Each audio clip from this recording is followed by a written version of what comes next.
Good morning, everybody. How y'all doing? Y'all know who it is, what it is, and all that good there. So I had one of the guys comment on the video I did yesterday, and they're talking about you know, when I do these big properties, you know, I go around and around, right? I don't go back and forth striping like I would a small yard or something, you know. And he was saying that he thinks I might come out better, you know, going around. Going, you know, back and forth, you know. And see, I don't know about that. I'm not sure about that. I tend to believe that once you go around, if you go around and around, blowing it out, you know, that's less wear on your mower, less wear on the belts, less wear on the hydros and everything. Especially when you got, you know, 2-acre fields you're cutting or whatever. Yeah, I could have went back and forth, but I don't want. I try to get these guys not to do that. Well, I make them not do that. I don't want them to do that because 9 times out of 10, they have to learn the properties. Well, then what happens is going back and forth in some real thick grass. So you're going this way, blowing it that way. But when you come back, you're blowing it into the grass. You still got a cut on this side. So then when you make that, then when you turn around and go back down that where you just blew it in, you go back down. You got to blow the grass. You got to blow the grass that you're intending to cut, plus the grass that you just cut on the last line. You got to blow it out. So to me, it's almost like you're cutting it twice on that, because I don't like to touch nothing twice. I don't want to run over the same ground twice. I don't want to, you know.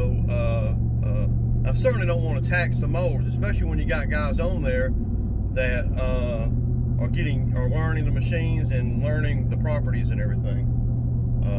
And at the end of the day, and plus, not to mention that, you know, a 3-point turn sometimes is pretty hard for some of these guys, and they tear the ground up. So every 5 feet down, if you go back and forth, every 5 feet, so that's 60-inch decks. Every 5 feet, you're gonna have, you know, turning around, you know, on both ends. So yeah, and I know a lot of you guys say, well, damn right, they need to learn how to run a mower on, you know, with a 3-point turn. Well, yeah, I guess they could, they would, and they will. But I ain't got time to be showing them out there when we're on 15 acres or 12 acres and stuff. We ain't worried about all that. I'm not worried about, you know, that part of it. They'll have to learn that as we get into more detailed yards and stuff, you know.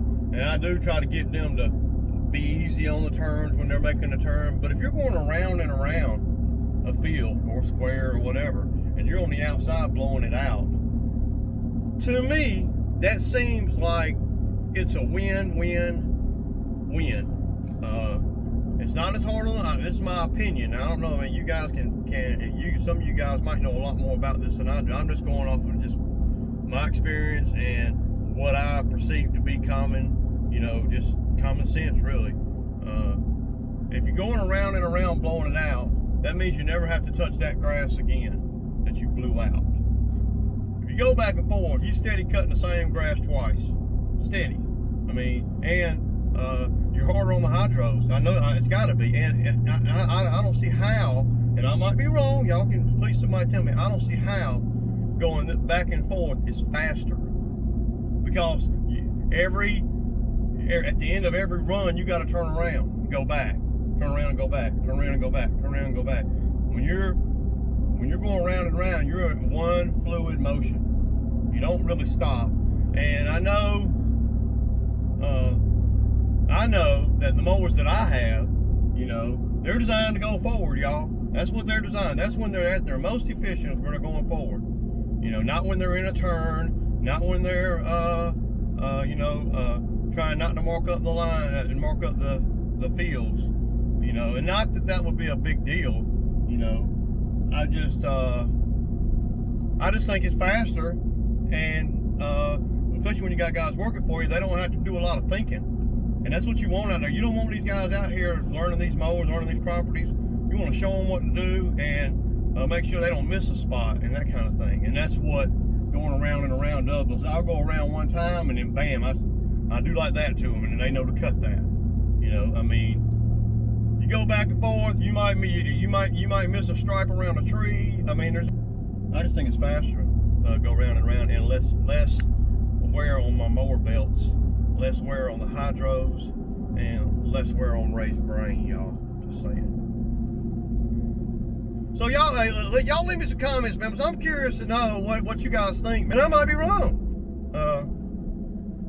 I mean, I very well could be wrong. So you know, y'all on my way to pick up Wade now, and then we're gonna go over here to Chick-fil-A, grab a biscuit, because I didn't eat nothing this morning. And damn, Ray, you sure are good to your guys. You gonna buy them a biscuit? Damn sure am, y'all. Y'all see them. Y'all see them. Damn, living large out here on the Chick-fil-A, y'all. Wow. Wow. We got, ooh, what's that? There it is. We got a biscuit and a biscuit for me and my buddy. So there we have it, y'all. Anyway, so yeah, but I kind of wanted to get you guys' opinion on that as far as, you know, going around or back and forth. Now I know if I'm doing a yard, you know, it's trying to stripe a yard, and if I'm cutting it, and it has a lot to do with things that are in the way: cars, house, driveway, pools, dog pens, fences, and all that. A lot of times if I go around, then I'm never blowing it toward the house, but usually what I'll do is I'll get up next to the house first, and I'll go back and forth there blowing it away from the house. I kind of, and see, a lot of times, and you would think, but a lot of times the guys that are working for me, they're not thinking like that, and that's okay. They're not experienced like that to be thinking like that. I had guys on these mowers, man, they'll ride by a damn, they'll be cutting grass like there's no tomorrow, and they'll just ride right up next to the house, beds, cars, pools, and everything, and they're blowing grass all into that shit. I've had them blow grass and hit the windows of the house, man. Grass will be sticking to the windows, y'all. Come on, man. Come on, man. Oh, I'm pulling up to pick up the Wizard, and here we go. So, this is Ray's Lawn Care. Peace out. All right, y'all. So, y'all know what it is, man. It is, what, Tuesday morning. It's 9:45. We just got done with the first one. Now we're headed over here to do back on the regular route. Y'all know I've been kicking myself for not doing this one last week, because if I'd have done it last week, then, you know, we wouldn't have been over here today. So. All right, y'all. So we got done with that next to the last one, you know, while I told you we were going to spray the backyard. Man, that lady tried me, y'all. She tried Ray about the money, man. She's a regular customer of mine, but she thought that she paid me $50 to spray her backyard, and I told her no, I don't spray anywhere for $50. You know, $70. I charge everybody $70, so I knew she was wrong, but I didn't have a way to show her that she was wrong, and I didn't want to, you know, get too technical over $20. So she pulled her checkbook out, only to find out that she was wrong. So sometimes these customers, man, they don't mean to play games with the money, but sometimes, man, it seems like they be trying Ray, man, you know. And though $20 ain't gonna make or break me, it ain't gonna make or break her either. And when I got a guy on the clock, and I got a damn $400 sprayer, and I was getting $70 with a damn little gallon sprayer. You know, why in the hell would I charge you less for to use the backpack sprayer? So I know we got a better coverage. I know it did, and we're gonna see if Wade knows what he's doing with the sprayer, y'all. I mean, the Wizard knows what he's doing with the sprayer. Is he a wizard with just a weed eater, or is he a wizard all around wizard? You know, there's a difference, y'all. So yeah, I fooled him earlier. I grabbed the edger and I run that joker one-handed, wide open, right down through there. And then he grabbed a chainsaw and did a little bit of cutting a little vines. So we do a little. See, I ain't charge the customer to cut those vines. You know, I just do little stuff on the properties that I see that need doing. You know, it could be, you know, anything really, you know, that, as long as it don't suck up no time. And early on the first job, the customer gave me an extra, what, $10 or something, and I did I ran the mower up into some just a little bit around a rose bush, not a big deal, you know. But they're good customers, you know. You want to keep the customers happy. You want them to think twice about firing you, because they got to ask themselves, is the next guy gonna come in there and do what Ray does? Is the next guy gonna notice all them vines overtaking my telephone pole? You know, and is he gonna be proactive in trying to stop that from happening? You know, they gotta ask themselves that. And if the answer is I don't know, then it's cheaper to keep Ray. You know, that's what I'm thinking.